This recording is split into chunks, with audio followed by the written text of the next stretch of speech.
အဲ့တော့ဇန်စားလိုက်ကြနော်အဲ့တော့ introduction to biology မှာမလေးရတော့ဇန်ကြမ်းမြင်တော့သွားခဲ့နော်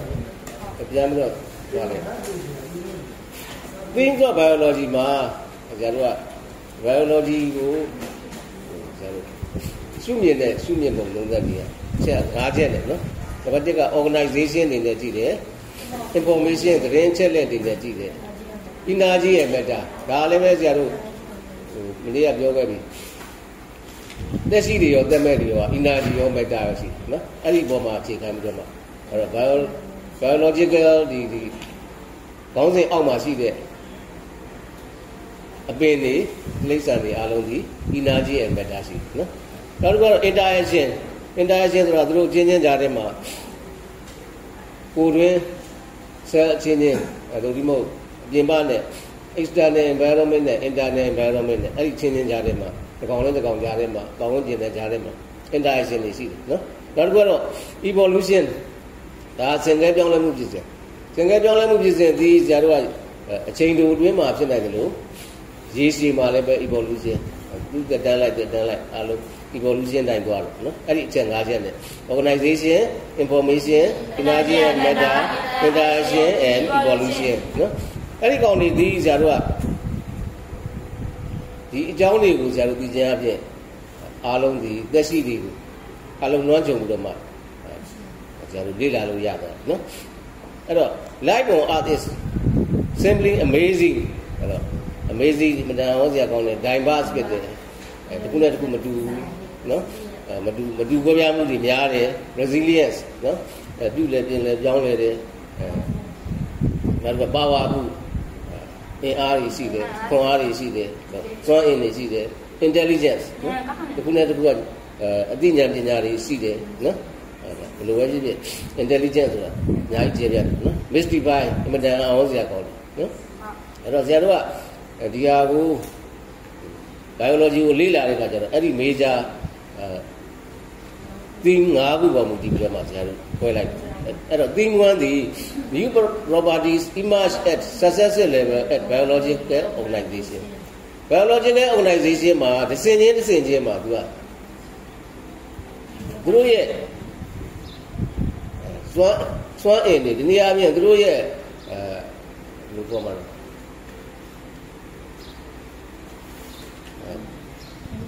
ဂုဏ်သတ္တိတွေမှန်တယ်ဂုဏ်သတ္တိတွေအားလုံးဟာတစ်ချက်ချင်းသူကထူးခြားပြီးတော့မှထွက်လာအဲ့တော့ဆရာတို့ကဒီဒိုမိန်းကနေစပြီးတော့မှ kingdom ပြီးလို့ရှိရင် fireland ပေါ့နော် fireland ပြီးလို့ရှိရင် family class နော်အဲ့ဒါပြီးတော့မှပါ class family ပြီးတော့မှပါလေအောက်က genus species အဲ့တစ်စင်ချင်းအဲ့ဒီကနေ species ကိုရောက်ဖို့ရန်အတွက်လည်းဆရာတို့ကဘယ်ကနေပြန်လာဟို atom နေလား atom molecule တွေစုလိုက်လို့ရှိရင်ဘာတွေဖြစ်သွားလဲ organelles တွေဖြစ်သွားတယ် organelles တွေပြီးတော့မှ cell ပြီးတော့မှ cellular level ဒူရာ cell တွေလုပ်ငန်းဆောင်တာတွေပေါင်းလိုက်လို့ရှိရင်ဘာဖြစ်လဲ tissue ပြီးလို့ရှိရင် organ ပြီးလို့ရှိရင် organ system ပြီးတော့မှ organism ဆိုတာဖြစ်သွားနော်အဲ့တော့အဲ့တိုင်းသွားမှာအဲ့တစ်စင်ချင်းမှာထူးခြားချက်တွေပေါ်လာနော်အဲ့တော့အဲ့ဒီမှာ structure and function of biological components are interrelated အဲ့တော့သူတို့ရဲ့ဖွဲ့စည်းတည်ဆောက်ပုံနဲ့လုပ်ငန်းဆောင်တာတွေကတစ်ခုနဲ့တစ်ခု interrelated ဆက်နွယ်မှုရှိတယ်ဆက်နွယ်နေတယ် at each level of biological hierarchy အဲ့ဒီတစ်စင်ချင်းမှာခုနကဆက်အတန်းနေစပြီးတော့မှအပေါ်ကိုတက်မှာလားအပေါ်ကနေအောက်ကိုဆင်းမှာဘယ်လိုပဲသွားတော့နော်အဲ့တော့ correlation of structure and function can be observed အဲ့တော့ဥပမာအပြင်နဲ့ဒီ Hammelberg ငှက်ကလေးရဲ့ဒီ anatomy ကွယ်စည်းတည်ဆောက်ပုံမှာ along the wing to rotate at the shoulder ဒီကောင်လေးကသူကဒီကိုင်းပေါ်မှာနားပြီးတော့မှစားတာမဟုတ်ဘူးလေထဲမှာပဲပြန်ပြီးတော့မှဝိရီကိုစုပ်ရတယ်နော်ဆိုတော့သူကဒီပြန်နိုင်လို့ရအတွက်ပြန်ပြီးတော့မှဒီနှုတ်သေးရလေးကလည်းပဲချုံးနေရမယ်ဥမာဆိုအဲ့တော့ပြန်ပြီးတော့မှဝိရီစုပ်ဖို့ရအတွက်ကလည်းသူတို့ရဲ့ပခုံးလေးနဲ့ဒီသူတို့ရဲ့တောင်ပန်တွေဆက်နွယ်မှုတွေနော်အဲ့လိုလေးရှိအဲ့တော့ so remember have ability unique moment အဲ့တော့တခြားငှက်တွေနဲ့မတူတော့ဘူးနော်တခြားငှက်တွေနဲ့မတူဘူး to fly backward hover in place အဲ့တော့နောက်ကိုလည်းပြန်နိုင်တယ်နောက်ကိုလည်းဆုပ်နိုင်တယ် rotate လဲလဲလှည့်နိုင်တယ်နော်အဲ့တော့while hovering အဲ့တော့သူကဒီလိုဝဲပြန်နေတဲ့အချိန်မှာ but can extend their long cylinder beaks အဲ့တော့သူတို့ရဲ့ရှည်လျားတဲ့ cylinder ပုံစံတုပ်ကြီးလေးဟာ into flowers ငဲ့ရဲ့ဟိုပန်းပွင့်ရဲ့ဒီဝီကြီးကိုစုပ်တယ်နော်ပြီးတော့လက်တယ်နော်အဲ့တော့ hierarchy of life on earth is unfolded as follows အဲ့တော့ကျတို့ဘာပေါ်မှာရှိတဲ့သက်ရှိတွေရဲ့အဆင့်တွေကိုတစ်ဆင့်ချင်းခွဲလိုက်မယ်ဆိုလို့ရှိရင်ဉာဏ်ပြီးတော့မှကျတို့ဖြီးချလိုက်မယ်ဆိုလို့ရှိရင်နော် unfolded biosphere ဆိုတော့ကျတို့ဒီမှာရှိတဲ့ကဘာဂျိုကြီးပေါ့နော်ကဘာဂျိုကြီးထဲမှာ biosphere တွေအများကြီးရှိတယ်ပြီးတော့မှအဲ့ဒီကနေ biosphere တွေဒီဘာတွေနဲ့ပေါင်းထားလဲဆိုတော့ ecosystem တွေဒါကတော့ Pacific Ocean ဒါကတော့ Amazon တော့ဒါမျိုးပေါ့နော် ecosystem မှာလဲဆရာတို့ကဘာဖြစ်လဲ geological variation နဲ့ခွဲရတယ်သူတို့ရဲ့နေရာဌာနပေါ်မူတည်ပြီးတော့နော်အဲ့ဒီ ecosystem တစ်ခုထဲမှာဘာတွေပါလဲ community တွေအများကြီးပါတယ် community တွေအဲ့ဒီထဲမှာဆင်းနေရှိမယ်ကြားတွေရှိမယ်ငှက်တွေရှိမယ်ကြားပရုံးတွေရှိမယ်ရေနေတတ္တဝါတွေရှိ community နော်အဲ့ဒီ community က community ထဲမှာcommunity တစ်ခုမှာဘာတွေပါ population တွေပါတယ်အကောင်အရေအတွက်တွေပါတယ်နော်အဲ့တော့အဲ့အကောင်အရေအတွက်တွေအကောင်အရေအတွက်တွေလည်းဘာတွေပေါင်းတာလဲ organism တွေပေါင်းတာနော် organism တွေပေါင်းတာတယ်အဲ့ဒီက organism မှာမှ organ အကောင်တစ်ကောင်ချင်းမှာ organ system တွေအများကြီးပါတယ် organ system တွေကိုဘာနဲ့လောက်တာလဲ organ နဲ့လောက်တာတယ်အဲ့ဒီ organ တွေဒီဘာနဲ့လောက်တာလဲ tissue နဲ့လောက်တာတယ် tissue တွေဒီ cell ဒီ organ တွေဒီလိုချင်း molecule နဲ့တက်စင်ရင်းသွားတော့နော်အဲ့တော့ with each setup အဲ့ဒါမျိုးတစ်စင်ချင်းတစ်ခုလောက်တဲ့အခါမှာ new properties emerge အဲ့ဒါကို emergent property နော် because of interaction among components of at the lower level အဲ့တော့ lower level ရောက်တာနဲ့များတစ်စင်ချင်းလုပ်ငန်းဆောင်တာတွေမတူတော့ဆဲကနေစပြီးတော့ကြည့်လိုက်ရင်တော့ဒါကဘယ်နေရာမှာရှိတဲ့ဆဲလဲဘာလုပ်တဲ့ဆဲလဲအဲ့ဒါဆိုလို့ရှိရင်မာဆယ်မှာလှုပ်ရှားတဲ့ဆဲတွေဆိုလို့ရှိရင်မာဆယ်ထဲမှာမာဆယ်ဆဲတွေမှာဘာတွေများမှာလဲစွမ်းအင်လောက်ရမှာဖြစ်တဲ့အတွက် contraction တွေ relaxation တွေလောက်ရမှာဖြစ်တဲ့အတွက် energy လို့ပြောတယ် energy လို့ရှိရင် energy ထုတ်ဖို့ရတယ်ဘာတွေများမှာ mitochondria တွေများမာဆယ်ဆဲတွေမှာ mitochondria တွေများတယ်ဒါမျိုးပေါ့နော်အဲ့တော့အဲ့လိုပဲဒါစင်ချင်းသွားမှာနော်အဲ့တော့ဒါဒီ emergent property ဆိုတာတစ်စင်ချင်းကိုကူးပြောင်းတဲ့အချိန်မှာမတူတော့ဘူးနော်အဲ့တော့ emergent property တွေတွေ့လာတယ်အဲ့တော့ cell one of the step composed into the hierarchy of life အဲ့တော့ဒီအဲ့လိုဘဝရဲ့အဆင့်တွေမှာတစ်စင်ချင်းမှာ is a basic unit structure cell ဆိုတာဒါဒီဗီဇာအားလုံး basic unit structure အခြေခံ unit ဖြစ်တဲ့ function of organism နော်လို့တဲ့အဲ့တော့ it is the lowest level of organization organization မှာလည်းဇာတ်တို့ကတော့ခုနက atom နဲ့ molecule ကိုအဆင့်တည်တာပဲသို့တော့အဲ့ဒီအဆင့်တရားကိုတည်လို့ရှိရင်အမတန်မှဘာဖြစ်လဲညားနေမှာဖြစ်တယ်အဲ့တော့ cell level လောက်ကိုဇာတ်တို့ကြည့်နိုင်ရင်ကိုဘာဖြစ်လဲ cell level လောက်ကြည့်နိုင်ရင်ကိုဒါအမတန်ပေါင်းမှလုံလောက်နေဘူးနော်အဲ့တော့ lowest level of organization that can perform all activities required for life ဘာကြောင့် cell level ကြည့်ရလဲဆိုတော့ unicellular cell တစ်လုံးတစ်ကောင်လေးရှိသေးတယ်ဟုတ်တယ်မလား cell တစ်လုံးတစ်ကောင်လေးရှိတဲ့ခါကျတော့ cell level လောက်ကိုကြည့်လိုက်လို့ရှိရင်ဆရာတို့ကအကုန်လုံးလုံလောက်နေပြီနော် activity တွေလည်းဒါလုပ်ငန်းဆောင်တာတွေလုပ်နေပြီအဲ့တော့ cell က either prokaryote or eukaryote အဲ့တော့ prokaryote ဆိုတာခုနပြောတဲ့ cell တစ်လုံးတစ်ကောင် unicellular နော်eukaryote ကတော့ဒါအတွင်းထဲမှာဆရာတို့က cell ထဲမှာရှိနေတဲ့ organelles တွေပါဒီပေါ်မှာ membrane တွေနဲ့ပုံတာနော်ဒါဒီ eukaryote အဲ့တော့ eukaryotic cell contain membrane enclosed organelles အဲ့တော့ပေါ်မှာဒီ membrane လေးနဲ့ကာထားတဲ့ organelles တွေပါတယ်အတွင်းထဲမှာ eukaryote တွေ including DNA and nucleus ထဲမှာ DNA တွေပါတယ်အဲ့တော့ whereas prokaryotic cell lack membrane enclosed organelles အဲ့တော့ prokaryote ကြတော့မဟုတ်ဘူးအတွင်းထဲမှာရှိတဲ့ organelles တွေဒီအတွင်းထဲမှာလုံးလက် cell ကြီးထဲမှာပဲနော် cell fluid ထဲမှာပဲတိုင်းပဲပြန့်တယ်နော်ဒါဒီ prokaryote အဲ့တော့ဒီမှာ eukaryote နဲ့ prokaryote ကိုဆရာတို့က ပုံနဲ့လည်းခွဲထားတယ်နော်ပုံနဲ့လည်းခွဲထားတဲ့အခါကျတော့ယူကရိယမှာအတွင်းမိုက်ခရိုကိုနီးယားတွေပါတယ် membrane enclosed nucleus တွေပါတယ် nucleus ကျမှ nucleolus တွေပါတယ်နော်အပေါ်မှာတော့ဆရာတို့ prokaryote မှာလည်းလိုပဲပါတယ်နော်အဲသို့တော့သူတို့ prokaryote ထဲမှာရှိတဲ့ကောင်တွေကျတော့ DNA လည်းပဲအတွင်းထဲမှာပါတယ် DNA ကအတွင်းထဲမှာဆရာတို့ယူကရိယမှာလို့အတွင်းထဲမှာကျစ်ပြီးတော့မှဘာလုပ်ထားတာမဟုတ်တော့နော်သူကပြန့်နေနော်အဲဒါဒီ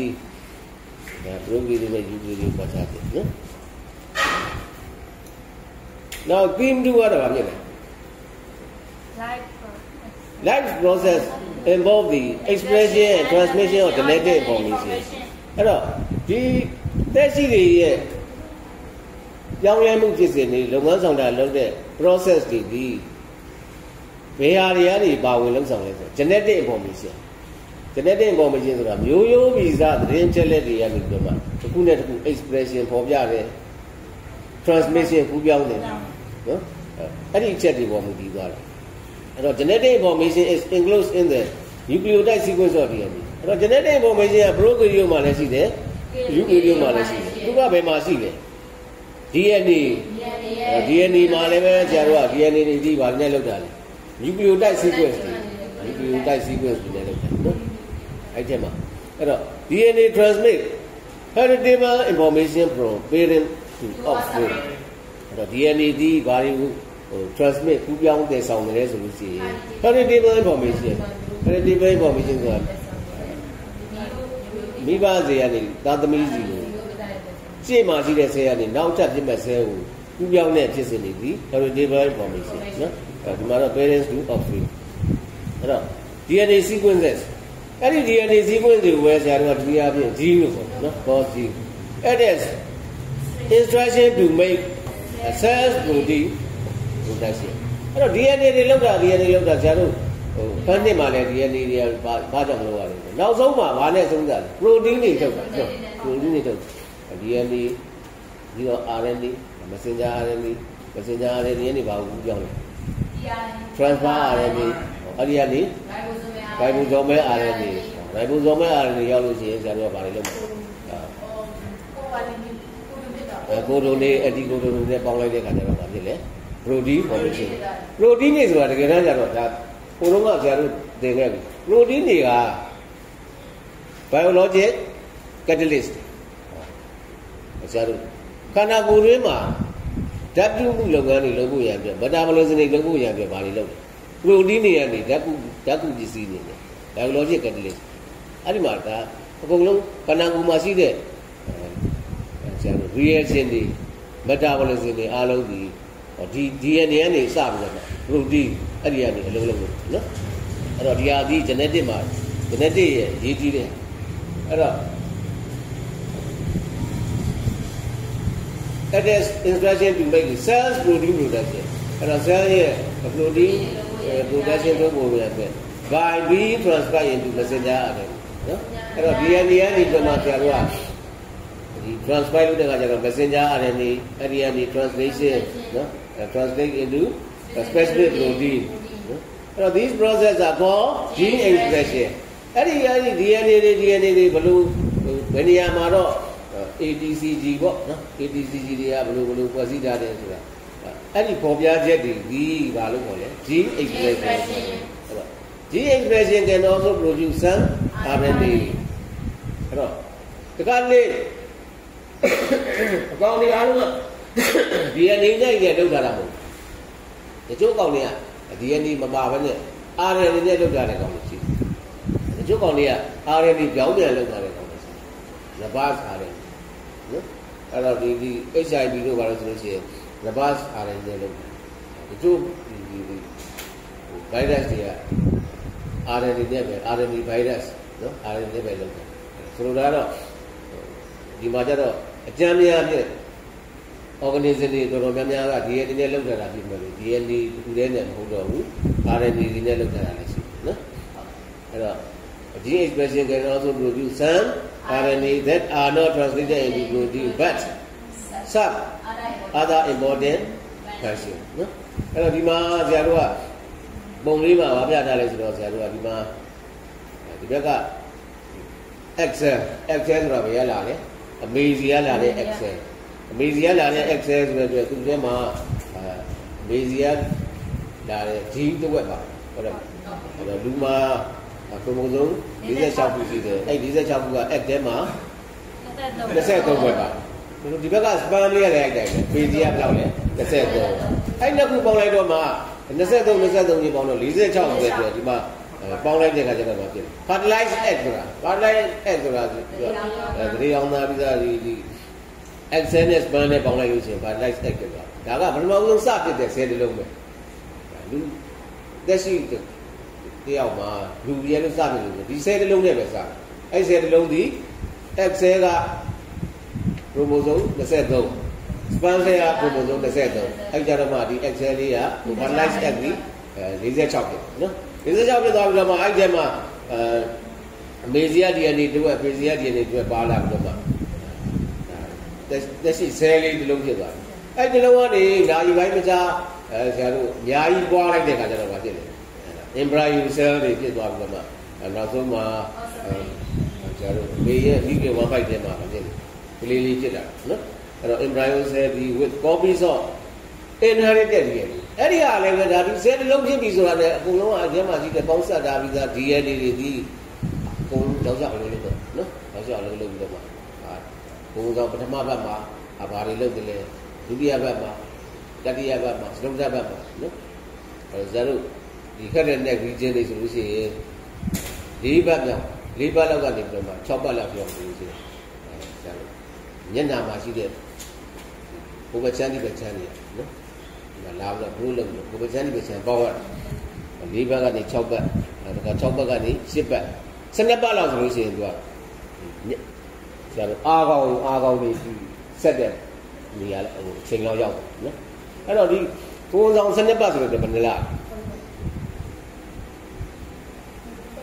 3လအဲ့တော့ပထမ3လလောက်အတွင်းမှာသူကအဲ့ချိန်မှာပြီးဆက်ပထမ3လလောက်အတွင်းမှာမဖြစ်ဘူးပထမ3လလောက်အတွင်းမှာလို့ပြေးရလွားရဲစပိန်စီးရဲဆိုင်ငယ်စီးရဲဘာဖြစ်လဲအဲ့ချိန်မှာဒီဟာတွေကဆဲတွေကအခုမှစပြီးတော့မှဖြစ်တယ်အဲ့ချိန်မှာကျတော့ပျက်စီးသွားလို့ရှိရင်သူကဒီတွင်းထဲမှာရှိတဲ့ခုနက embryo ထဲမှာရှိတဲ့ cell တွေကမခံနိုင်တော့ဘူးဆိုသူကသေးသွားမှာသေးသွားလို့ရှိရင်ကိုယ်ပြက်ကြတယ်ခံနိုင်တယ်ဆိုလို့ရှိရင်တော့ဘာဖြစ်လဲရနိုင်သမျှသူကဟိုလို့ရနိုင်သမျှဒီချက်ပြီးတော့ growth ကိုဆက်ဖြစ်ဆက်ဖြစ်ပြီးတော့အနောက်ဆက်ဖြစ်တဲ့အတွက်ဘာဖြစ်လဲအဲ့မှာ organ တွေမှာချိုရင်းသွားနော်နှကန်းကွဲတာအာကောင်ကွဲတာဥမာနော်အဲ့အချိန်မှာမရေကဆေးလိပ်တောက်နေပါညာပေါ့နော်ဆေးလိပ်တောက်တယ်ရဲတောက်တယ်ငကညာဆိုလို့ရှိရင်ပို့ဆိုးတာနော်ဒါမှမဟုတ်ဆေးတွေအများကြီးဆေးဝါးပြင်းထန်တဲ့ဆေးဝါးတွေစားရတယ်အဲ့ချိန်မှာဒါကဒီမျက်နှာမှာပါဇက်မှာအဲ့လိုဖွဲ့စည်းမှုတွေဖြစ်နေတယ်ဒီအချိန်မှာထဲမှာရှိတဲ့ဉာဏ်နဲ့ခန္ဓာကိုယ်မှာလည်းအကုန်လုံးကသူကအဲ့ချိန်မှာအရေးကြီးဖွဲ့စည်းတယ်နှလုံးတွေစပြီးတော့မှစပြီးလုံးလုံးနော်အဲ့ဒါမျိုးနော်အဲ့တော့ဆိုတဲ့ခါကျတော့ဒီက genetic information ကတစ်စင်ချင်းတစ်စင်ချင်းဘယ်အဆင့်မှာအနောက်ဆက်ဖြစ်သွားပြီဖြစ်သွားလို့ရှိရင်ဒီကလေးမှလည်းမွေးတာလို့ရှိရင်ပြဿနာရှိတယ်နော်ဒါဒီ genetic information ဒီ Excel နဲ့ Pencil နဲ့ပေါင်းပြီးတော့မှဒီဆဲကလုံးလေးကနေလူတစ်ယောက်ရဲ့ဘဝကတည်းကစတာနော်အဲ့လိုစအဲ့တော့ expression ပြတယ် transmission ပြ expression ပြတယ်ဆိုတာမေစီယာတော့အဲ့တော့မေစီယာတော့ကလည်းပဲဘာဖြစ်လဲအဲ့တော့ဒီမှာပါတဲ့အမေနဲ့ဆိုင်တဲ့ကြီးတွေရတယ်ဒါသမီးတော့ကပါလာအဖေနဲ့ဆိုင်တဲ့ကြီးတွေရတယ်ပါလာနော်ဒါ expression ပြ transmission အဲ့ဆဲတစ်လုံးကနေတော့ဘယ်လိုမှဒါဘာလို့မရလဲကြောင်းလို့မရတော့ဘူးနော်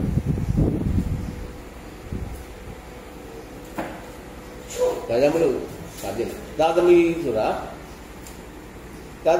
ရွေးချယ်လို့ရတယ်ဖေးမေးဆိုတာရွေးချယ်လို့မရဟုတ်တယ်ဖေးမေးဆိုတာခုချိန်ကြတော့မှဟိုရှင်ပြင်းသာသမီလို့လည်းမရဘူးနော်သာသမီရဲ့ကြတော့ဗာပြစ်လဲအခုချိန်သားမှာတော့သာသမီကျမကြီးမကောင်းဘူးမရသာသမီမခုပြစ်လို့သာသမီကိုဆရာတို့က twice လို့ရနော်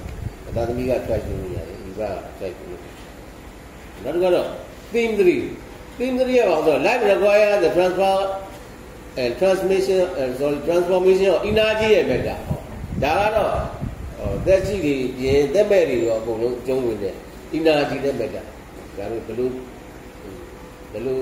ပစ္စည်းမျိုးမဆိုသက်ရှိပြန်ပစ္စည်းသမက်ပစ္စည်းမက်တာရှိတယ်အင်နာဂျီရှိမက်တာရှိလို့ရှိရင်အင်နာဂျီရရှိပါနော်မက်တာဆိုတာလည်းပါဘူးဒရဆိုတာဆရာတို့ကဒီမှာအလေးမှာတော့မှဖိုတုံဆိုတဲ့အမှုန်ကြီးရှိတာဟုတ်တယ်ဆရာတို့ဒီမှာမျက်စိနဲ့တော့မမြင်ရတဲ့လိုင်းတွေမှာလည်းအမှုန်ရှိတာဟုတ်တယ်အဒီအရာတွေအားလုံးကဆိုတော့မက်တာရှိတဲ့အတွက်ပါဖြစ်တယ်နောက်ဆုံးမှာအင်နာဂျီရှိတယ်အင်နာဂျီရှိအဲ့တော့ဒီပြည့်စင်ဒီဆရာတို့တက်ရှိတွေမှာပို့ပြီးတော့မှ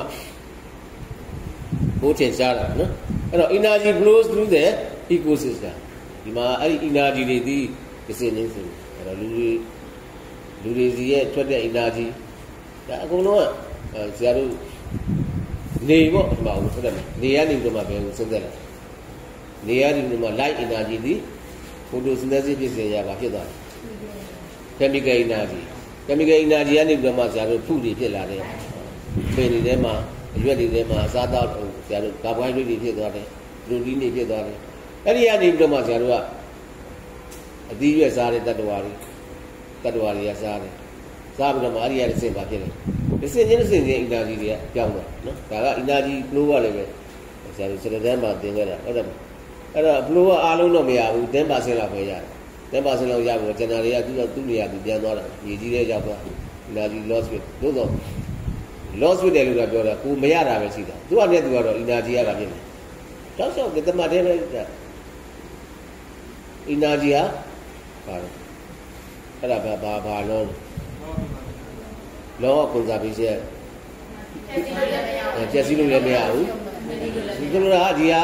အဲ့တိုင်းပဲဆရာတို့ကမသိလို့ဒါ energy တွေပြတ်သွားတယ်ဥပမာပြရော့သွားတယ်ဆိုတာတကယ်တမ်းတော့ပုံသဏ္ဍာန်ပဲကြောင်းသွားတယ်အဲ့ဒါဘာလို့လဲဘယ်သူရဲ့လဲလောက conservation ကဘယ်သူကပြောရလဲလောက conservation အဲ့ဒါဘယ်သူကပြောရလဲ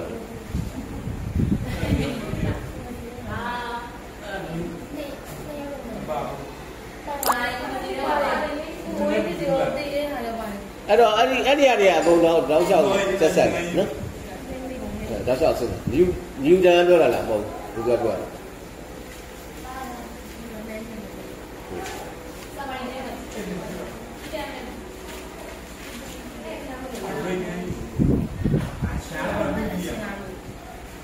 အဲ့တော့ဒါကတော့အဲ့တော့ဒီဟာတွေကဒါတွေကကျန်းစားခဲ့လို့မရဘူးနော်အဲ့တော့ ecosystem ထဲမှာ energy flow တွေသွားတယ်အဲ့တော့ all organisms require energy for their life အဲ့တော့ energy လည်းဘာဖြစ်လဲ organism တွေအားလုံးက energy လို့တယ်ဘလို့တတ္တဝါတွေနေနော် energy လို့တယ်အဲ့တော့ producer combine energy from sunlight to chemical energy အဲ့တော့ producer ဆိုတဲ့ producer ဆိုတာဘာလဲဟုတ်လို့အပင်လေးကိုပြောတာနော်ဒီကတော့အပင်လေးကိုတင်စားပြီးတော့မှ producer လို့ခေါ်တယ်အပင်တွေကပဲတကယ်စစ်မှန်တဲ့ထုတ်လုပ်ပြီးဖြစ်နော်အဲ့တော့အဲ့ဒီ producer တွေဒီနေရောင်ခြည်ကရတဲ့ sunlight energy ကို chemical energy ဖြစ်ပြောင်းတယ်အဲ့တော့ sunlight energy ကို chemical energy ဖြစ်ပြောင်းတာလည်းပဲဘယ်နေရာလေးမှာသွားပြောင်းတယ်photosynthesis မှာရွက်ထဲမှာရှိနေတဲ့ chlorophyll ရဲ့ဘယ်ပိုင်းနေရာပြောင်းစိတ်ရောက်ရှိတဲ့တာဟုတ်တယ်လေစိတ်ရောက်ရှိတယ် chlorophyll ရဲ့ဆရာတို့အတွင်းထဲမှာရှိနေတဲ့တစ်ချက်ချင်းကိုမလုပ်တော့တစ်ချက်ချင်းကိုတ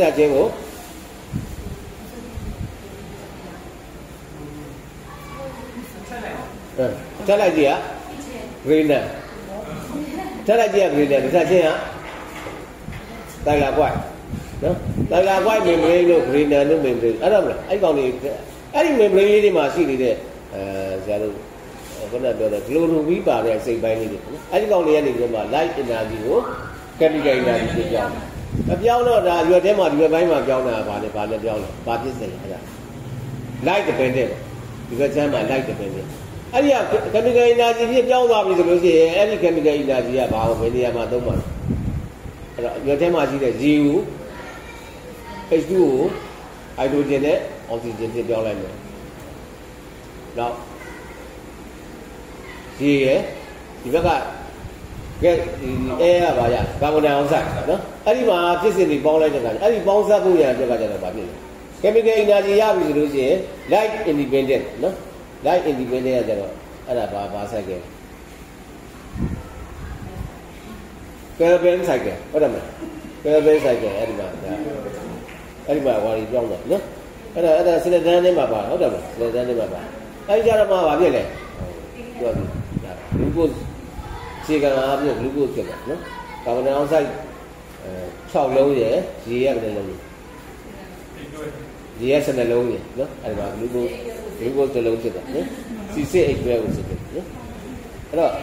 sample which are then pass to consumer အဲ့တော့အဲ့ဒီပြောင်းသွားတယ်ခုနကနေအောင်ကျန်းနေရတဲ့ဟာဒီလေထဲမှာရှိတဲ့ကာဗွန်ဒိုင်အောက်ဆိုက်ရယ်အမြစ်ထဲရတဲ့ရေရယ်ပေါင်းပြီးတော့မှအရွက်ထဲမှာခုန glucose ဖြစ်သွားပြီဖြစ်သွားပြီဆိုလို့ရှိရင်အဲ့ဒီ glucose ကဒါသူသက်ဆိုင်ရာနေရာကိုပို့မှာပေါ့ transportation လုပ်မှာပေါ့ရွက်တွေရောက်မယ်ဂိုင်းတွေရောက်မယ်အသီးတွေရောက်မယ်ဒါကအမြစ်တွေနဲ့ဆိုလို့ရှိရင်ဥတွေမှာရောက်မယ်ဥမှာအဲ့ဒီကောင်တွေကဘယ်ကိုပြောင်းသွားလဲအဲ့ဒီ energy တွေ storage တွေကစားသုံးမဲ့လူတွေ consumer တွေကိုကြောက်တယ်နော်ကြောက်တယ်အဲ့ဒါ pass to consumer အဲ့တော့ the rest is lost from the ecosystem as heat အဲ့တော့ရောက်သွားပြီဆိုတော့အကုန်လုံးရောက်တာမဟုတ်ဘူး။ဉာဏ်နဲ့အရာအကုန် loss ဖြစ်တယ်မှာအပူစွမ်းရည်ဖြစ်နေပဲ loss ဖြစ်သွားတယ်နော်။အဲ့တော့ chemical cycle organism ရဲ့ environment အဲ့တော့ကလိဆန်တွေနဲ့ပတ်ဝန်းကျင်ကြားထဲမှာ chemical cycle တွေအများကြီး carbon cycle nitrogen cycle phosphate cycle နော်အဲ့ဒါမျိုးတွေနော်အဲ့တော့ဒါသည်ဆရာတို့က energy ရဲ့ matter မှာတက်ရှိနေရတယ်ပဲ energy ရဲ့ matter ဖြစ်စဉ်မှာအားလုံးပါဝင်ဆောင်ရွက်တယ် transfer လုပ်တယ်နော်နောက် theme ကကြတော့ဘာဖြစ်လဲ molecule to ecosystem interaction biological system အသေးဆုံး molecule ကနေပြီးတော့မှ atom molecule ကနေပြီးတော့မှ ecosystem ထိအောင်ဆရာတို့သွားပြီဆိုလို့ရှိရင်ဒါလည်းပဲဗာနဲ့သွားတယ်တစ်စင်ချင်းသွားတာပေါ့ atom တွေပေါင်းတော့ molecule တွေပေါင်းတော့ခုနကပြောတဲ့ organelles အဲ့ဒီကနေတစ်စင်ချင်း organelles ပြီးတော့ cell ပြီးတော့မှအပေါ်မှာဆိုလို့ရှိရင် tissue အဲ့ဒီကနေတစ်စင်ချင်းသွား tissue ကနေ organ ကနေ organ system ကနေ organism တွေပေါင်းလိုက်တော့ဗာဖြစ်လဲ population တွေပေါင်းတော့ community ပေါင်းလိုက်တော့ ecosystem တွေပေါင်းလိုက်တော့ biosphere အဲ့တိုင်းတော့နော်သွားတဲ့ခါကျတော့ organism ဒါရဲ့ continuously with physical factor အဲ့တော့ဆရာတို့ဒီအကောင်လေးဒီပတ်ဝန်းကျင်မှာရှိတဲ့ရုပ်ဂုဏ်သတ္တိဆိုင်ရာအချက်တွေနဲ့အမြဲတမ်းထိတွေ့နေရတယ်အမြဲတမ်း interact လုပ်နေတယ်အဲ့တော့ plant take up nutrient from the soil အပင်လည်းပဲသူ့ရဲ့အပင်ပတ်ဝန်းကျင်မှာရှိတဲ့မြေကြီးတွေကနေ nutrients တွေယူရတယ် calcium တွေယူရတယ် phosphorus တွေယူရတယ်ဥမာနော်အဲ့တော့ chemicals တွေယူရတယ် chemicals from the air လေတွေကနေပါလေယူရတယ် carbon dioxide တွေယူရတယ်သူကိုယ်တိုင်လည်းပဲ respiration ဖြစ်စဉ်မှာသူကိုယ်တိုင်လည်းပဲ oxygen ထုတ်တယ်လို့သူကိုယ်တိုင်လည်း oxygen ကိုသုံးရတယ်သူကိုယ်တိုင်လည်း carbon dioxide ကိုယူပြီးတော့မှသုံးတယ်လို့သူကိုယ်တိုင်လည်းပဲ carbon dioxide ကိုပြန်ထုတ်တယ်ဘာလို့လဲအပင်ကိုယ်တိုင်ကဒါကတက်ရှိဖြစ်တဲ့အတွက်ဆရာတို့ energy ဖြစ်စဉ်မှာ respiration လုပ်ရတယ်စွမ်းရည်ထုတ်ရတယ်စွမ်းရည်ထုတ်ဖို့ရန်အတွက်ကဘာလို့လဲ oxygen လိုတယ် oxygen aerobic respiration ကြမှာမဖြစ်ဘူး energy ကအများကြီးထွက်မှာဘယ်လောက်ထွက်လဲဘဝအိတ်က anaerobic respiration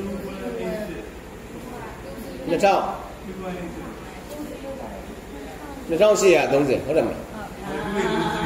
2830ကီလိုဂျိုးနော်အဲ့တော့ဘယ်လိုလဲ air use energy from the sun ဒါတွေအားလုံးဒီနေရောင်ခြည်ကနေရနော်အဲ့တော့ interaction among plants animals and other organisms affect the participant in varying way အဲ့တော့ဒီအပင်တွေတိရစ္ဆာန်တွေ organism တွေအားလုံးဒီတော့ဒီပေါင်းစုံအားဖြင့်ဆရာတို့ချင်းအပြန်လန် interact လုပ်ကြတယ်အဲ့တော့ in feedback regulation အဲ့တော့ feedback regulation ဆိုတော့ပြန်ပြီးတော့မှ feedback ဆိုတော့ပြန်နောက်ကြောင်းပြန်အကျိုးသက်ရောက်လို့နော်အဲ့တော့အဲ့မှာ process regulated by output or product ထွက်လာတဲ့ဟာဒီ output ဒီနေရာပြင် product ဖြစ်တယ် အဲ့တော့ negative feedback မှာ accumulation of product slow is modulation negative feedback mechanism ဆိုတာဘာဖြစ်လဲဒီမှာကျန်တို့ပစ္စည်းတွေထုတ်တယ်ခန္ဓာကိုယ်မှာရှိတဲ့ဓာတ်တွေထုတ်လို့ရှိရင် negative feedback အနေနဲ့ negative ဆိုတာနည်းသွားလို့ရှိရင်ဒီဘက်မှာရှိတဲ့ထုတ်တဲ့ဓာတ်တွေကနည်းသွားပြီဆိုလို့ရှိရင်ဘာဖြစ်လဲပြန်ပြီးတော့မှအဲ့ဒီနည်းတဲ့ဓာတ်တွေကအုံနောက်ကိုပြန်ပြီးတော့မှသတင်းပို့တဲ့ခါကျတော့ဘာဖြစ်လဲအုံနောက်ကနေဒီပစ္စည်းတွေပြန်ထုတ်လို့ရအောင် negative feedback တွေနည်းတာလည်းပဲပြန်ပြီးတော့မှအစ်စ်ပြန်ထုတ်လို့ရအောင်အုံနောက်ကပြန်ထုတ်လို့အုံနောက်ကထပ်ပြီးတော့မှ pituitary gland ပေါ့နော် pituitary gland ကနေပြန်ပြီးတော့မှခိုင်းလိုက် negative feedback positive feedback ကြတော့ဘာဖြစ်လဲ positive feedback ကြတော့တခုညားလေ reaction တွေကပုံများလာတယ်နော်ဒါကတော့ဉာဏ်ဥပမာပေးနေတာသတိတစ်လုံးမဲ့တယ်ဆိုလို့ရှိရင်သတိမဲ့တဲ့ဖြစ်စဉ်မှာဘာတွေထွက်လဲတိုင်လင်းတွေထွက်အဲ့တော့သတိတစ်လုံးမဲ့လို့ရှိရင်အဲ့ဒီကထွက်တဲ့တိုင်လင်းကြောင့်မလို့အဲ့မဲ့တဲ့တစ်လုံးကိုဖယ်မထားဘူးဆိုလို့ရှိရင်ဘာဖြစ်လဲဟိုတော့လျှောက်မဲ့တော့နော်မပြောသေးဆိုကိုဆိုတာဟုတ်တယ်မပြောသေးမဲ့ပြီဆိုတော့လျှောက်မဲ့တော့နော်အဲ့တော့ဒီမှာအဲ့ positive feedback ဒီ product speed is own production ညာကြီးနော်အဲ့တော့ဒီအသေးဆိုလို့ရှိရင်လည်းဒီအသေးရောင်းတဲ့လူတွေကအဲ့ဒီလုံးမဲ့တဲ့အလုံးနည်းနည်းလေးရောင်လေးဝါလာပြီဆိုတာနဲ့ဖယ်ခြင်းဖယ်မဖယ်လို့ရှိရင်ရောင်းလုံးမဲ့တော့နော်အဲ့တော့ feedback is a type of regulation common to life at all level သူကလည်းပဲအဲ့တော့ negative feedback ဆိုတာဒီပစ္စည်းတွေနည်းနေလို့ထုတ်တာနည်းနေလို့ရှိရင်လည်းပြန်ပြီးတော့မှဒီပစ္စည်းပြန်ရအောင်ထုတ်ရတဲ့ဘုံတော့ရဲ့ဖြစ်စဉ်တွေဒါတွေရှိတယ်ညားနေတယ်ဆိုလို့ရှိရင်လည်းဘာဖြစ်လဲညားလို့ရှိရင်တော့ဘုံတော့မှreaction တွေကဘူးများလာတယ်နော်သို့တော့အဲ့ဒီ positive feedback ဖြစ်စဉ်တွေကတော့ဒီဇာတ်ခန္ဓာကိုယ်မှာတိတ်များဆန်းမရှိဘူးနော်ညားလို့ရှိရင်လည်းအဲ့လို positive feedback တွေညားနေလို့ရှိရင်ဘယ်လိုမှထိလို့ရမှာ negative feedback လေးရှိလို့ဒါနည်းနည်းလေးတော်သေးတယ်နော်အဲ့တော့ type of regulation common to life at all levels from molecule to ecosystem နော်အဲ့တိုင်းပါအဲ့တော့ theme 5ကကျတော့ evolution for unity and diversity of life အဲ့တော့ဒီမှာသက်ရှိတွေရဲ့ unity ဆိုတာစုစည်းမှုညီညွတ်မှုပေါ့နော် diversity ဆိုတာတစ်ကောင်နဲ့တစ်ကောင်ကွဲပြားခြားနားမှုနော်သူရဲ့ diversity ကိုလည်းပဲဆရာတို့ကလေးစားလိုက်တာပဲအဲ့ဒီဟာဒီ evolution ကရေးကြည့်တယ်အဲ့တော့ evolution ဆိုတာဘာလဲ evolution ဆိုတာ process of change ကြောင်းလဲမှုဖြစ်စဉ် that has transformed life ကမ္ဘာပေါ်မှာရှိတဲ့သက်ရှိတွေအကုန်လုံးဖြည်းဖြည်းချင်းပြောင်းလာတယ်အကောင့်ပေါ် unity ဘာအတွက်လဲချင်းချင်းစုစည်းဖို့ diversity ကွဲပြားခြားနားဖို့နော်ဒီဖြစ်စဉ်တွေရှိ also explain evolutionary adaptation အဲ့တော့သူကဘာကိုပြောလဲ evolution ကသူကဖြည်းဖြည်းချင်းလေး evolutionary adaptation အဲ့တော့အပြင်မှာဆရာတို့ဒီမှာ21အာနာသိမ့်မှုတွေကဘာဖြစ်လဲအာနာသိမ့်မှုတွေကဆန္ဒပြလို့မရဘူးဆိုတော့ဘာလဲဟိုဘက်ကလည်းပြည့်တယ်ဒီဘက်ကလည်းပြန်ပြီးတော့လည်းနည်းနည်းပြန်ပြီးတော့တုံ့ပြန်တယ်အဲ့တော့ဆရာတို့2021နှစ်ကုန်ပိုင်းတော့ကိုဗစ်တွေလည်းဖြစ်တယ်ကိုဗစ်တွေလည်းတားဆိုးတယ်အဲ့ချိန်မှာဘာတွေလဲကြောက်ရလဲစစ်ကြောင်းလေးလာထိုးတော့မှဆိုလို့ရှိရင်ဘာဖြစ်လဲဘယ်ကနေတော့ဘာတွေရောက်လာပြီဆိုဘာဖြစ်လဲပြေးဟုတ်တယ်မလားအခုချိန်မှာကျတော့ဘာဖြစ်လဲအခုချိန်မှာကျတော့စစ်ကြောင်းလာလေဘာမှသိမထူးကြတော့ဟုတ်တယ်မထူးကြတော့ဒါ evolutionary ဖြစ်စေရသူကလူတွေကဘာဖြစ်လဲဒီဟာကို adaptation ရဒီနေရာဖြစ်ပြန်လေတုံ့ပြန်မှုကပြောဖြည်းဖြည်းချင်းလေးရိုးသွားပြီးတော့ဒီဖြစ်စဉ်မှာသူကဘယ်လိုတုံ့ပြန်မလဲဆိုတာနော်ဒီလိုပဲတုံ့ပြန်တာအခုချိန်ကျတော့ဘာတွေဖြစ်လာလဲလေကြောင်းတက်ခဲ့မှုဖြစ်လာတော့ဘာဖြစ်လဲလေကြောင်းတက်ခဲ့မှုဖြစ်လာတော့ဘယ်လိုကာကွယ်မလဲဘုံချင်းတူးမယ်ဟုတ်တယ်ဒါမျိုးတွေသူတို့ကတော့ဒါ evolution ပဲ evolution ထဲမှာဆရာတို့ပါတာဒီဟာကိုမသိဘဲနဲ့ပဲဆရာတို့အလုံးလုံးလုပ်ကြတယ်နော်အဲ့တော့ evolutionary adaptation မှာလည်းပါဝင်တယ် match of organism to their environment သူ့ရဲ့ပတ်ဝန်းကျင်မှာဒီတတ္တဝါလေးဟာဒီ organism လေးဟာဘယ်လိုနေထိုင်သလဲဘယ်လိုအသက်ရှင်အောင်လုပ်မလဲဆိုတဲ့ဖြစ်စဉ်ဒါတွေဒီ evolution ပဲနော် အဲ့တော့ biological classified species according to a system of broader and broader group အဲ့တော့ဇီဝဗေဒပညာရှင်တွေကတော့ဒီ species ကိုခေါ်တဲ့တတ္တဝါလေးတွေကိုပို့ပြီးတော့မှ system တစ်ခုတည်းမှာသူကဒီဆောက်တာနော်ဇာတ်ကကျတော့ domain တွေအဲ့တော့ domain bacteria domain archaea နော်အဲ့ဒါတွေဒီဘာတွေလဲ consist of prokaryote အဲ့တော့ domain ကဘယ်နှခုရှိလဲ၃ခုရှိတယ်အဲ့တော့ archaea domain ရယ် bacteria domain ရယ်နောက်တစ်ခုကဘာလဲ eukarya domain ရယ်နော်အဲ့တော့အဲ့ဒီမှာက bacteria domain နဲ့ archaea domain က prokaryote တွေ cell တစ်လုံးတစ်ကောင်တွေ unicellular တွေနော် prokaryote eukarya ကျတော့ဘာဖြစ်လဲ include various groups of protists as well as fungi အဲ့တော့ eukarya တွေမှာ protists တွေပါတယ် fungi တွေပါတယ် plant တွေပါတယ် animals တွေပါတယ်နော် animals တွေပါတယ်အဲ့တော့ဒီမှာ Darwin အဲ့တော့ Darwin ဆိုတဲ့ပုဂ္ဂိုလ်ကသူက1800ခုနှစ်နဲ့1882ခုနှစ်မှာ propose natural selection as a mechanism for evolutionary adaptation natural selection ကျတော့ selection တစ်ခုရှိတယ်စနစ်တန်းတော့ natural selection ရဲ့နောက်တစ်ပါ selection artificial selection ဟုတ်တယ်ဟုတ်တယ် artificial selection နော်အဲ့တော့ natural selection as a mechanism for evolutionary adaptation of population to their environment အဲ့တော့ natural selection is thus defined as အဲ့တော့ natural selection ကိုဆရာတို့ဒီ define လုပ်နေတယ် evolutionary process စင်ကြယ်ပြောင်းလဲမှုဖြစ်စေမယ်တဲ့ that over one population is exposed to environmental factors ပတ်ဝန်းကျင်မှာအပြောင်းလဲတွေဖြစ်သွားပြီဆိုလို့ရှိရင်အဲ့ဒီပတ်ဝန်းကျင်အပြောင်းလဲကိုလိုက်ပြီးတော့မှအဲ့ဒီ population ကအဲ့ဒီ organism တွေက organism တစ်ကောင်ချင်းစီပေါင်းတော့ပါဖြစ်တယ် population ဖြစ်တာအဲ့ဒီ population ကဘယ်လိုတုံ့ပြန်တယ်ဘယ်လို react လုပ်တယ်လဲအသက်ရှင်နေထိုင်အောင်ဘယ်လိုပြုမှုဆောင်ရွက်တယ်လဲအဲ့ဒါတွေဒီ natural selection နော် that consistently cause individual with certain heritable traits အဲ့တော့သူကတစ်စင်ချင်းလက်ဆင့်ကမ်းသွားတာပေါ့တစ်စင်ချင်းလက်ဆင့်ကမ်းတာနော်မိဘစီကနေသားသမီးစီကနေသူသားသမီးတွေကြီးဆဲလုံးဝလိုက်ကြိုက်ပေါ့ပထမဆဲကနေဒုတိယဆဲကနေနောက်ဆဲနော်အဲ့တော့တစ်စင်ချင်း heritable traits တွေပြောတယ်ဗာဖြစ်တယ်trait ကိုပြောပြီးဆိုမြင်သာတဲ့အချက်တွေပါလားအဲ့တော့မြင်သာတဲ့အချက်တွေပါလားအဲ့ဒါတွေကိုကြောက်သွားတယ်သူက greater reproductive success ပါအတွက်လေ reproductive success ဆိုတာလူတွေဆိုလို့ရှိရင်လူကြီးတိုးပွားလာအဓိကတော့သက်ရှင်နေထိုင်တယ်ရှင်းတဲ့နေရောနော်အဲ့ဒါဒီ reproductive success ရဖို့ရအတွက်လုပ်ရတယ် then to individual with other heritable trait သူကကြတော့ဒီတခြားရိုး heritable trait တွေနဲ့မတူတော့ဘူးအပြောင်းလဲမှာထူးထူးခြားခြားလို့သူကဒါကျတော့ family ဒီမှာဟုတ်တယ်မလား family ဒီကသက်ကန္တာရထဲမှာဘယ်လိုအသက်ရှင်သွားအောင်နေထိုင်ကြလဲသူ့ရဲ့ဖွဲ့စည်းတည်ဆောက်ပုံတွေဆိုတာဗာဖြစ်လဲ anatomical အဲ့ဒါပါ anatomical ရဲ့ physiological ရဲ့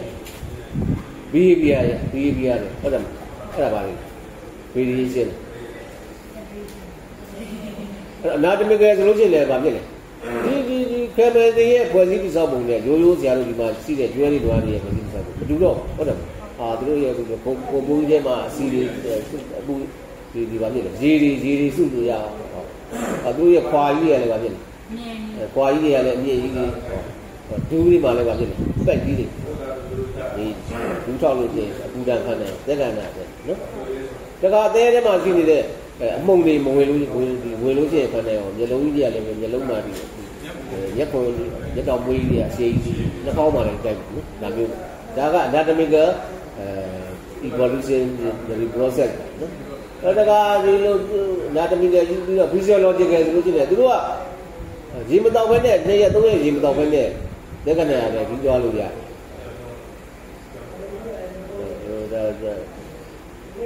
ဇာတ်တော်တွေဆိုဒီမတော့ဘဲနဲ့ညမနဲ့မတော့လို့ရှိရင်တရားနော်ဒါသူကသူ့ရဲ့ physiological process မှာဖြစ်တယ်ဒါက behavior အဲ့ဒီအရာတွေပေါင်းလို့တော့မှအကုန်လုံးကအစုအဖွဲ့လိုက်ပါဖြစ်တယ် behavior ဆိုတာဖြစ်တယ်အမှုချင်းဖြစ်သွားတာသူတို့အမှုချင်းကဘာဖြစ်လဲနေလို့ချင်းအစုလိုက်တုံလိုက်နေတယ်အပူထဲမှာဒီကောင်လေးနေလို့ချင်းအပူလေးအများကြီးလက်ကနားရဲ့အပူလေးအများကြီးသူ့စီလာမှလို့စုပြီးတော့နေတယ်ဥပမာဘယ်နဲ့ဒီမိုက်မှနေတော့နေစားလို့ပြီးတော့ပေါင်ပြီးစုပြီးတော့နေတာဒါမျိုးပေါ့နော်အဲ့တော့ဒါတွေဒီတစ်စင်ချင်းသွားတာအဲ့တော့ဒီမှာလည်းပဲအဲ့တော့ဒီမှာလူရဲ့အမှုကျင့်ပေါ့နော်လိမ့်ဆန်ရဲ့အမှုကျင့်ပေါ့ဒါတွေဒီ natural selection ဖြစ်ပါတယ်နော်ပတ်ဝန်းကျင်နဲ့ထိတွေ့ပြီးတော့မှပတ်ဝန်းကျင်ကြောင်းလဲမှာကိုယ်ဘဝရှင်သန်နိုင်ရေးအတွက်ဘယ်လိုအသက်ရှင်သန်နိုင်အောင်လုပ်မလဲအဲ့ဒါတွေဒီ anatomical physiological behavior အဲ့ဒါတွေဒီရင်းတူတွေပေါင်းစပ်ပြီးတော့ကြာတဲ့ခါကျတော့ natural selection ဖြစ်သွားတယ်ဒီနေရာပြ evolutionary process မှာအောင်မြင်တဲ့ဒီနေရာပြ reproductive success ကြတယ်အဲ့ကြားထဲမှာကြာဆုံးသွားတဲ့လူတွေပါဖြစ်တယ်ကြာဆုံးသွားတဲ့လူတွေကဆရာတို့မျက်စိရှိတယ်ဟုတ်တယ်ဒါတချို့လည်းပဲဒီမှာလမ်းတွေ့ရဖန်ခိုင်းနဲ့ရစ်ခလေးရတယ်ဒီမှာဟုတ်တယ်ဒါအဲ့တော့ဒါက evolutionary process မှာဒီလိုသွားလို့ရှိရင်ဒီလိုဖြစ်နိုင်တယ်ဆိုတာ view side ပြီးတော့ရောက်လို့ရှိရင်အန်ဒီရလွတ်တာဟုတ်တယ်အဲ့တော့ဒါတွေကဒီဘက်လူနေမှုဖြစ်စဉ်မှာလည်းရေးကြည့်ပါနော်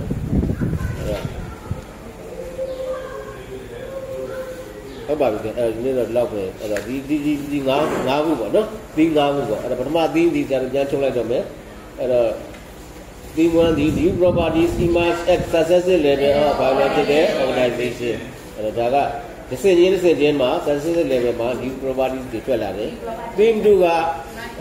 life process involved in the expression and transmission of genetic information အဲ့တော့ဘဝရဲ့ဖြစ်စဉ်ကြီးက genetic information လို့ခေါ်တဲ့ DNA တွေexpress လုပ်တယ် transmit လုပ်တယ်ဒီဖြစ်စဉ်ကြီးဖြစ်တယ်နောက်တစ်ခုကတော့ theme 3ရပါလေ life require transfer and transformation of energy and matter energy နဲ့ matter တွေ transfer လုပ်ရမယ် transform လုပ်ရမယ်နော် theme 4ဒီပါလေ molecular development ecosystem အဲ့ဒီမှာတစ်စင်ချင်း biological system မှာ interaction တွေလုပ်ကြတယ် theme 5ဒီ evolutionary process နော် evolutionary process ကလည်းအသက်ရှင်သန်နိုင်မှုရဲ့အတွက် unity diversity ဖြစ်တယ်လို့ diversity လည်းဖြစ်တယ်နော်ဒီဖြစ်စဉ်တွေပါနော်နောက်ရကြမှာဆက်